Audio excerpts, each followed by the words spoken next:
الحاجة الوحيدة اللي عجبتني في جامعة كرة القدم الجزائرية أنها فرضت على زيدان حضور كل المباريات من أجل أساسيات ابنه داخل المنتخب.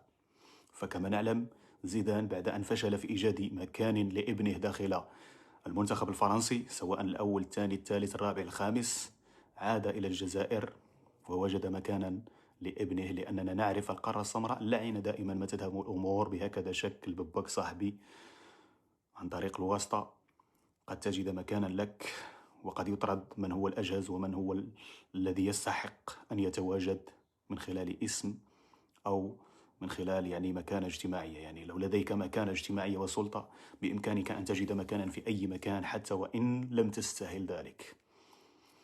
فهذا اللي خلانا أننا ما زدناش خطوة للقدام. كما نرى فرنسا، زيدان له مكانة وله تاريخ مع المنتخب الفرنسي وله أصدقاء وله كلمة، ومع ذلك لم يجد مكانا لابنه. معروف، حتى وإن كنت ابن رئيس فرنسا لن تلعب في المنتخب إن لم تكن جاهزا، تستحق ذلك. لكن عكس ذلك يقع في إفريقيا. الآن ابن زيدان يلعب أساسيا، مع العلم أنه كيبان لي بلي أنه مستواه متواضع.